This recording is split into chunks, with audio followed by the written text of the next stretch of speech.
expressed a desire to be buried in Paris.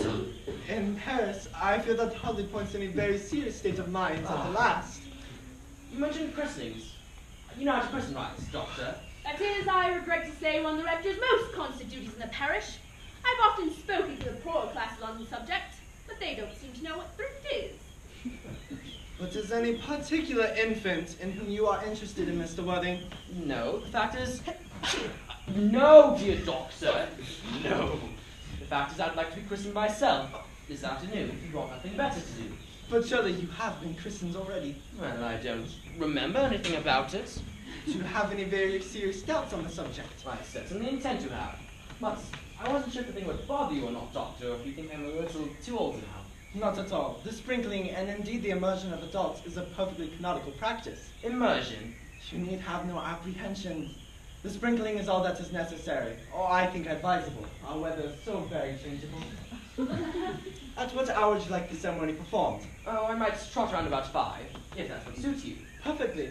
Perfectly. In fact, I have 2 similar ceremonies to perform at that time. A case of twins that occurred in one of your outlying cottages. Oh, poor Mr. Craig Harden. What a hard-working man. I don't see the fun of being christened along with other babies. It would be childish. Would 5:30 do, Doctor? Admirably. Admirably. And now, dear Mr. Worthing, I must not intrude into your household of sorrow any longer. Oh! I just hope you're not too bowed down by grief.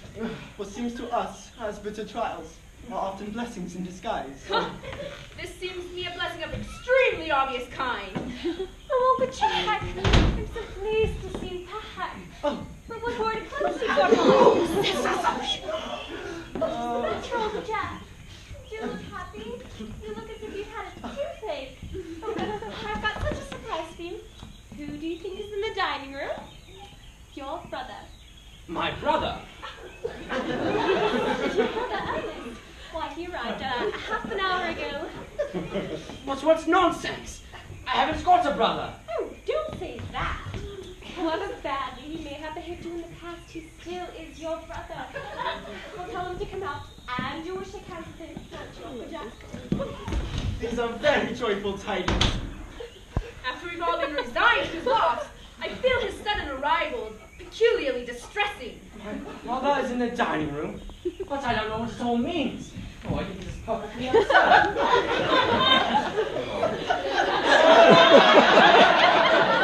Oh, Brother John! I'm down to town to tell you that I'm very sorry for all the trouble I've given you, and that I intend to lead a better life. Jack, you're not going to place your own hand. Oh, nothing will induce me to take his hand. His coming down here is disgraceful, and he knows perfectly well why. There's some good in everyone. Ernest here has just been telling me about his poor invalid friend, Mr. Bunbury.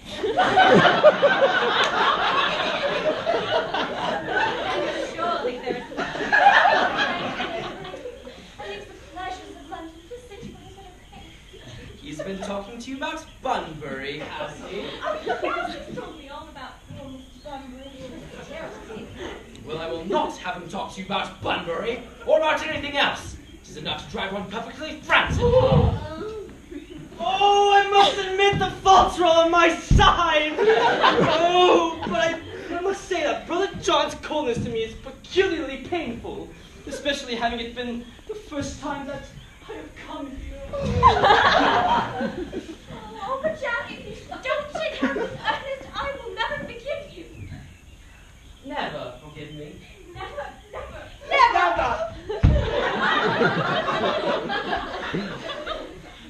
Well, this is the only time I shall ever do it. What a perfect reconciliation. I think we might leave these 2 brothers alone. Oh, Cecily, will you come with us? Certainly, Miss Grissom, my little task of reconciliation is over. You have done a beautiful action, my good child. You must not be premature in our judgment. I feel very happy.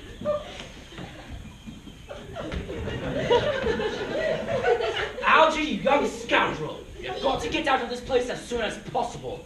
I don't allow Bunbury in here. We put Mr. Ernest Sings in the room next to yours, sir. I I suppose that's all right. What? Mr. Earnest's luggage, sir. His luggage? Yes, sir. 3 portmanteaus, a dressing case, 2 hat boxes, and a large luncheon basket. Yes, I'm afraid I can't stay for more than a week this time. Merriman, order the dog cart at once. Mr. Earnest has suddenly been called back into town. Yes, sir. What a fearful liar you are, Jack. I haven't been called back to town at all. Oh, yes, you have. I haven't heard anyone call me. Your duty as a gentleman calls you back. My duty as a gentleman has never interfered with my pleasures in the smallest degree. Well, Cecily is a darling.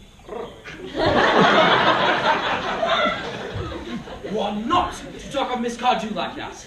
I don't like it. Well, I don't like your clothes. Why don't you go up and change them? It is very foolish of you to be in deep mourning for a man who's actually staying at your house for a week. I call it grotesque.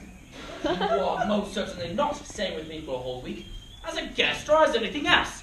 You have got to leave by 4:05 train. Oh, I certainly wouldn't leave you so long as you are in mourning. I think it very unkind. If I was in mourning, you'd stay with me, I suppose. I think it's unfriendly if you didn't. Well, will you go if I change my clothes? Yes, if you don't take too long. I've never seen anyone take so long to dress with such little result. Well, it is better than being overdressed, as you always are. If I'm occasionally a little overdressed, I make up for it by always being over-immensely educated. Algy, your vanity is ridiculous. Your conduct an outrage, and your presence here in my garden utterly absurd. However, you have got to leave by 4:05, and I hope you have a pleasant journey back into town. This bunburying, as you call it, has not been a great success. For you.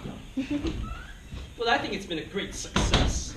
I'm in love with Cecily, and that is everything. But I must see her before I go, and make arrangements for another Bunbury. There she is. Oh, I merely came back to order the roses. I thought you were with Uncle Jack. Well, he's gone to order the dog cart for me. Oh, is he going to take you for a nice drive? No, he's going to send me away. Then have we got to part? Yes.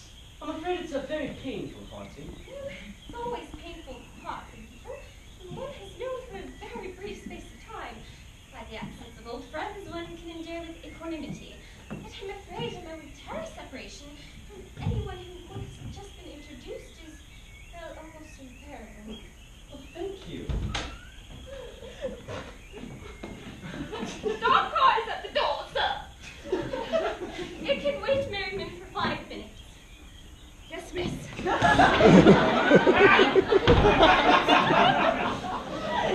I hope, Cousin Cecily, that I shall not offend you if I state quite frankly and openly with you that you seem to me to be in every way the visible personification of absolute perfection. Oh, I think your frankness does you great credit, Ernest.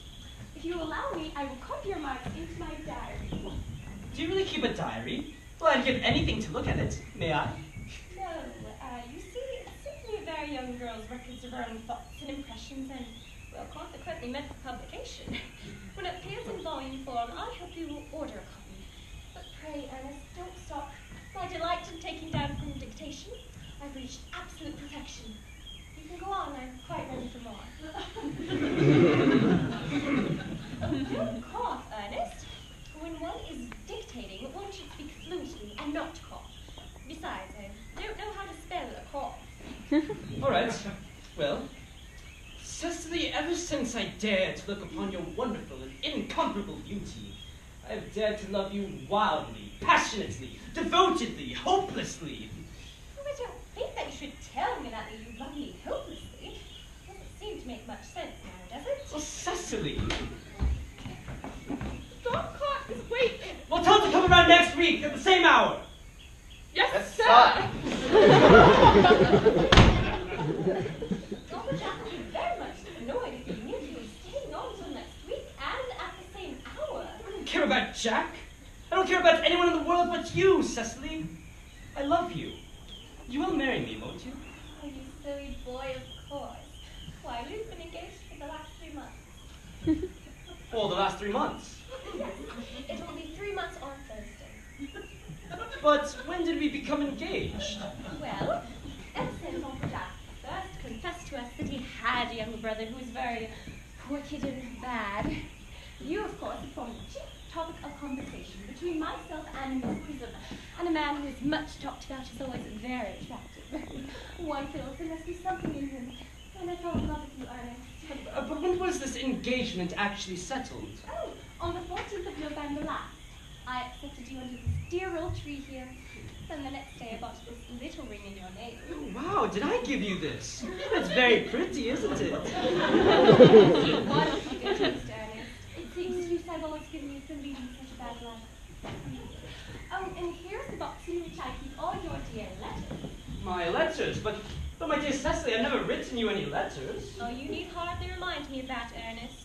I remember only too well that I was supposed to write all your letters for you. I always wrote 3 times a week, and sometimes oftener. Well, what a perfect angel you are, Cecily. Oh, you dear romantic boy. You will marry it. You will never break off her engagement, will you, Cecily? Oh, I don't think I could break it off now that I've actually met you. Besides, there's the question of your name. Oh. Yes, of course. Oh, you must not laugh at me, darling, but it's always been a girlish dream of mine to love someone whose name is Ernest. There's something in that name that inspires one with absolute confidence. No, but my dear child, do you mean to say you wouldn't love me if I had some other name? But what name? Oh, any name you like. Algernon, for instance.